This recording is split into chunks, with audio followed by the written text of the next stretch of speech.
So nearby, Brad and Nisha. I don't know why I'm spinning this. It's very satisfying to spin. It's addictive. It's like, do you know what it is? It's because it's got perfect weight on it. Do you like the bottle flipping thing? You can go, no! Wait, we'll try again.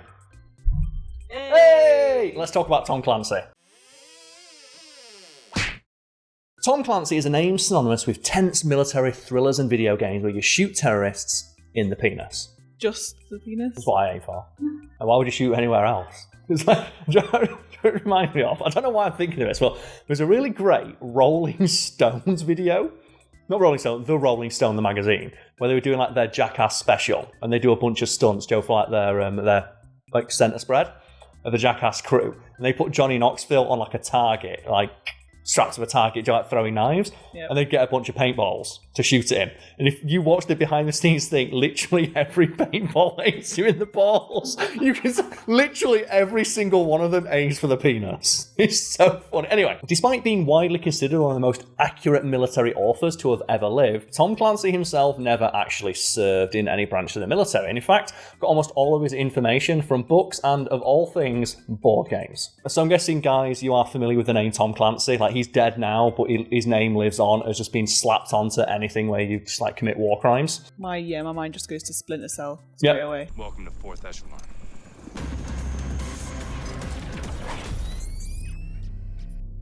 Yep, the Splinter Cell series, the Rainbow Six series, there's like the Ghost Recon series. Basically, like I said, any game where it glorifies committing war crimes, Tom Clancy's name is proudly slapped on it. And do you have a favourite one of those like war crime simulator games with Tom Clancy's name on it? Because mine's Rainbow Six Vegas 1 and 2. And I think I've told the story before about me and a friend of mine would play Terrorist Hunt every single week. And it got to the point where we knew where all the spawns were. And it was so to the point where I'll be walking through the level, like I've been on like the Kill House, for example. And that game was one of the first like shooters to introduce like bullet penetration, so you could shoot through walls. And I would walk through a door, a terrorist would spawn, pick up his gun to shoot at me, and then a bullet would fly through and hit him in the head. And it's like at this point, so I remember my friend just looking at me one day when we just done a perfect run and said, "Karl, this isn't Terrorist Hunt anymore. This is sport.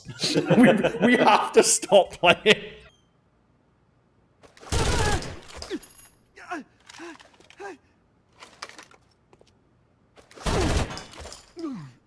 With the Splinter Cell, like I have a habit of like, especially with shooting games, because I'm terrible at them. Oh, I am too, yes. When I was younger, I'd play like just the first level and then stop. So I just play the first level of the Splinter Cell, where you'd sneak up behind people, knock them out, and then drag the bodies into the shadows. Oh man! And then that's it.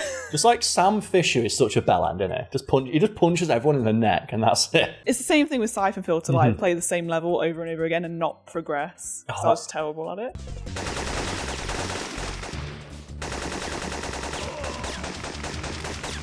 So we checked this before recording, because in our head, Siphon Filter feels like a Tom Clancy game. It feels like it has that edge, and it's like, no, it actually came out before Splinter Cell did. And it was like, presumably like, a response to the Metal Gear series. And I always remember that game of just Gabe running like he shat himself and firing the taser from a mile away, where it just causes the people to just like break it down and catch on fire. Where they just go, ah! Just burst into flames. It was like I said when I mentioned it in another video, where I was going through the rabbit hole on YouTube of watching old PS1 games, and that came up, and I was like, I recognise that run. Yeah, it's the run, isn't it? Because it's that thing where it's like early 3D games where they're not quite figured out that people's torsos don't act independently from their body. So just like, it's Gabe, isn't it, in Siphon Filter? Just like he runs like Michael Flatley. And just dun, dun, dun, dun, dun. So Brad, any favourite memories of a Tom Clancy game, or just, a military war crime simulator game? Well, I've never played any Tom Clancy game as far as I'm aware. But Metal Gear Solid was my game like that when I was a kid. And like, obviously the enemy AI in that is awful. It's awful, but also, when you look back at it, quite revolutionary. Like just a box. Yeah, it's just a box. Just the idea of enemies noticing, for example, footprints in the snow. Yeah. I remember that blew my mind as a kid. When I walked past a guard, and I've got past him, he goes, "What are these?" Be careful, Snake. The genome soldiers have highly developed senses of hearing and vision due to their gene therapy. Make sure you don't let them see you. And he follows your footprints and finds you and is like, "Wait, what?" But then you can Like, you can cheese the AI. Fun fact, in the first like Metal Gear Solid game, if you run around in a circle in the snow, the guard will follow the things around in a circle because he's programmed to follow the path, not what he can see. I was about to say, like, because Snake can rotate at super high velocity, you always run up behind a guard and just spin around. It's like, what if he turns around right now? Speaking of like breaking AI in Metal Gear Solid, I play through Metal Gear Solid Rising Revengeance on stream every week. And like one of the little quirks of the AI in that game is the AI can't see you. They just have like a cone where if anything steps into that, then they spot it. So if you jump in front of the enemy, they can't see you. So a good way to like not break stealth is to jump and then using the control you have in the air, jump around corners to get behind enemies, which just makes Raiden look like the greatest soldier who's ever lived. Like, oh, but bring it back to Tom Clancy. I have it here. Like, when I said he didn't serve with the military, that's not exactly true. And he did have a brief stint in the Army Reserve Officers Training Corps, after which he became an insurance salesman. And while he himself claimed that he would have loved to have served, he was stopped to by just poor health. Right? He was so short-sighted, he was basically blind, so he couldn't serve in the military for that reason. So is that why he wrote all of the books and did all the research? Because he was fascinated by it but couldn't do it? Yes. Basically, he's one of those, like, Joe, we all know that guy. And that's the thing, people watching this video, there's probably a lot of those guys, and the guys who are obsessed with the military, despite never having served. I think they're called like weekend warriors. Like, where they convince themselves that if they joined the Marines, they'd fucking kick everyone's ass. Like, if World War III happened, they'd be there on the ground floor like it's Call of Duty. Tom Clancy was one of those dudes, and he ferociously consumed everything he could to do with the American military, and as a result became one of the most like knowledgeable people on that outside of the military, to the point where he reportedly had like an encyclopedic knowledge of virtually all forms of military protocol. So he became general of the war nerds. Basically, yeah, like he was that guy. Like Joe, that person. But he was the pinnacle of that guy. Yeah, like Joe, the guy is in the comments when we say like we get bullets or rounds confused or something like that. Magazine or clip, or like, you know, like, who really cares? They care, but Tom Clancy cared the most. Well, you do a lot of crazy stuff in those games, so I'm assuming his books were the same. So you're right, the games bearing his name do have you doing some quite crazy stuff, and like you only need to look at like the DLC for Siege, where it's like people running around in like streamer girl outfits with like bright pink guns that fire lasers and stuff. And like, you know, his books contain similarly fantastical elements like averting like, you know, world wars or nuclear holocaust, because like, you know, just by shooting terrorists in the penis. But the technical details of his novels were unerringly accurate, to the point where military brass assumed that he must have served with the military to know the things that he did. Because they would read his books and be like, how does he know this? For example, like there's one of his books that's like got made into a film called The Hunt for Red October. I've seen that film. Yes, and the book that it's based on was so accurate in regards to its information about, at the time, top secret nuclear submarine technology, that military brass were actually worried that they had a spy. They were like, how does this guy know what he knows about military submarines? This is supposed to be top secret. Also, how does he know so much about Soviet submarines? Because we don't know this. How does he know that? Yeah, how does he know that information, and like how does he find out? Really good at research. Yeah, he was just a huge nerd. So, and obviously we mentioned The Hunt for Red October because like obviously the book was like, how is it so accurate? And they cast like a Scottish guy to play a Soviet captain. Because that's the joke, isn't it? Like, he's so unrealistic. Well, the book it's based on, super realistic, to the point where members of the military are like, what does Tom Clancy know? And to the point where some people assume like, was he special forces or something? Because we look, and he's got no record as being served with the military. Almost like one of the characters from his books of like, they look him up and it's like, who is this guy? Did he like hack into their systems or something? No, because according to Tom Clancy, an interview he gave, he went for a meeting and some military brass happened to be there, and one of them came up to him, shook his hand and jokingly said, so, read your book, who cleared it? As in to say, like, you know, who gave you authorization to put the classified information you have in your book? To which Tom Clancy was like, nobody? I read about it. To which they obviously responded, where? Because this stuff's supposed to be top secret. And it turns out that Tom Clancy had just read a bunch of publicly available, albeit very obscure, technical manuals on submarines that were allowed to be read about, interviewed a Soviet defector to find out stuff about their submarines, and then, most bafflingly of all, just went and got this obscure submarine board game for $10 off eBay, which just so happened to contain technical information about the submarines. What the hell? Yes. I mean, I guess, like, if you think about it, if he was so read up on just the military in general, he knew how their minds worked, he knew how that stuff worked. If you did enough research, you could then figure out, well, if they've got these components, these are the people who have to run it. And you've got it exactly right there, Brad, because then they asked him, okay, that's fair enough, this is all publicly available information, you could put that together, but what about the top secret stuff that you shouldn't know about? And you just say, well, I just connect to the dots. Yeah. There's only one way it would work based on what you found out. Yeah, so. like, for example... Still impressive. Very impressive, yeah. Like, for example, he seemingly knew about, and I have it here, the weapons capabilities of stealth bombers, which was top secret information. Like, they knew stealth bombers existed, but what they could do wasn't public knowledge. So when he was asked, how do you know that? He's like, well, I just guessed.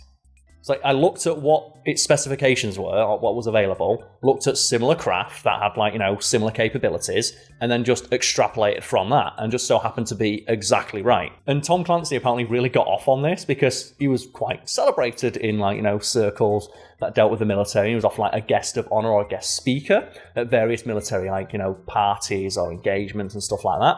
So when he'd go in, people would talk to him and say, oh, so writing a new book? I'm like, yeah, I'm writing a book about, I don't know, like, you know, Rainbow Six or whatever. In my head, he just wrote the games. That's in my head. I know he didn't, but in my head, like, he goes to me, I'm writing Rainbow Six Vegas 2. It's going to be sick. Like, there's a guy out there called Karl and his mate Tom. They're going to be fucking sniping some terrorist dickholes off all day. But they'd say to him, oh, do you want to talk to me? Obviously, I can't tell you anything classified, but I can give you... He's like, no. I prefer to put it together on my own. Like, he enjoyed, like, the puzzle of trying to figure it out, and obviously the more stuff that he figured out that he wasn't supposed to know, the more encouraged he got to keep reading and figuring other stuff out. He would be a perfect weapon in a Cold War, because you make all of this stuff about how accurate it is, then get him to release a book that's wrong. And then the enemy would be reading that book like, this is all the information we need. Well, that's the thing, he kind of did that. Oh. Because there was a joke that, like, Tom Clancy would say he got approached by a lot of people in the military, especially high up in the military, and one of them joked and said, if you were in the military, you'd be court-martialed for the stuff you're writing. It's like, you know, it's just that you're guessing and are very good at guessing what it is that you get away with it, because it's not a crime to guess, even if you're right. So he'd, like, you know, like I said, this, like, the weapons capabilities of a stealth bomber, or the exact, like, you know, the button layout on a nuclear submarine, for example.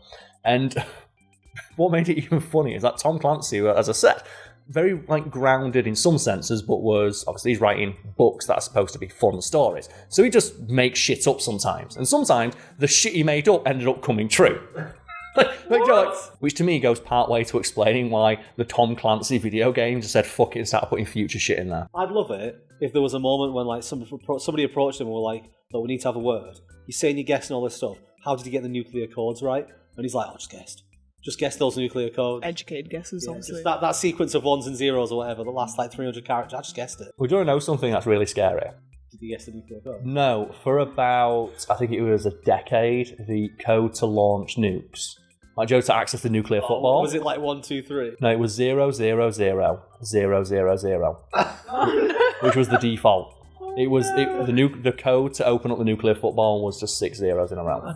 This isn't the same, but when I was working at Taco Bell, a bit different, man. the Taco Bell nuclear football that only shoots a missile at McDonald's headquarters. When I was working at Taco Bell, all of their equipment was reprogrammable for obviously the different timers, and they'd never changed the codes. So whenever we got new stuff in, I would reprogram all the equipment to have all the right timers on. And I remember someone, like one of the big bosses, come around once, like, surprised because nowhere else had it that worked. And I was like, your default codes on everything, I can reprogram it. I could put 99 hours on this fryer if I wanted to, because you've not changed any of the codes. Well, that's mostly how the military kind of gets away with stuff now. I think I've talked about it in the past of, Joe, we mentioned nuclear submarines. Joe, what, like, operating system nuclear submarines operate on?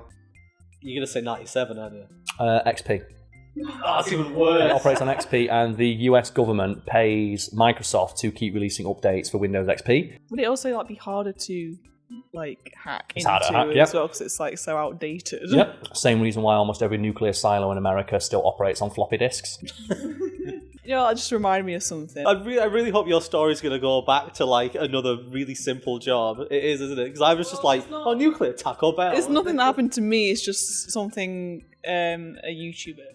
Okay. Right. I don't know if he's on YouTube anymore because he was basically violating a lot of laws because Well, that could be a lot of YouTubers, and a lot of them are still online. well, his name is Ali Law, and he used to go around, you know, and like say swimming baths would close and Oh, is he theme one- parks would close. He would well no, because him and his friends would go into buildings that were closed, but they were still running. Like he'd wait for swimming baths to close, and then him and his friends would play in it.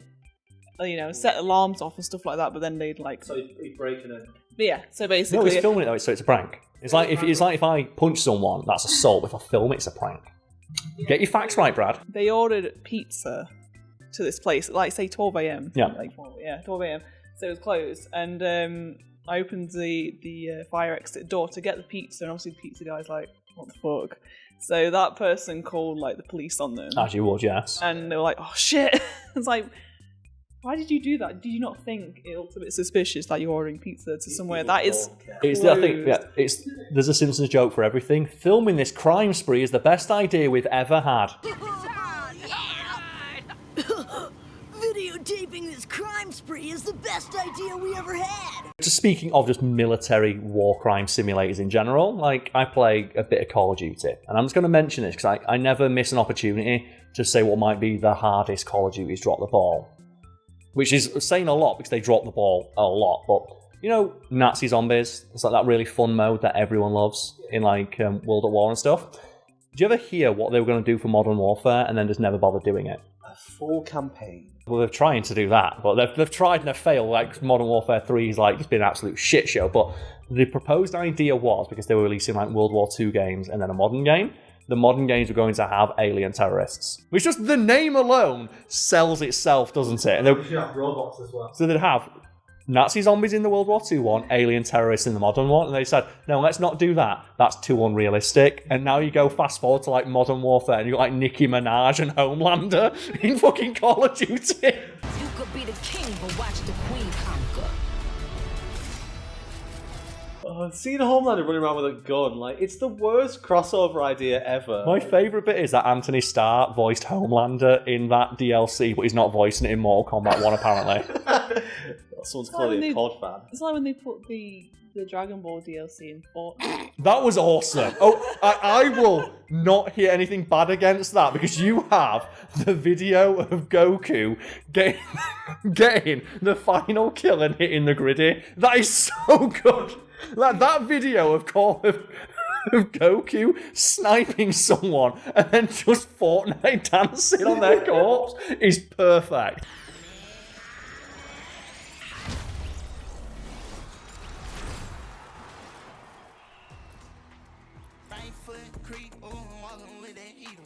See, I think Fortnite gets away with it because there are so many crossovers. Because it's so incongruent, Yeah, and it now just looks like people in costumes rather than the actual. Yeah, that's the thing. It's Whereas like just Homelander on his own in COD. it's the fact that Call of Duty doesn't lean enough into it, where like they try so hard to be like the tactical military shooter, like they have like the mil sim thing, and like the almost pornographic levels of detail on the guns. Like, I think one of the DLCs is like an actual dude who's like a former guy from like the Marines, and they put him into the game as like one of the operators, but then you can use him to teabag Homelander. And it's like either make it dumb and make them all superpowers and zombies and all that shit, or make it a military shooter, or just make two separate games. Well, the crossover stuff they do where they just bring the elements in, like so they had Godzilla vs. Kong. Skeletor's in the game now. You can play as Skeletor.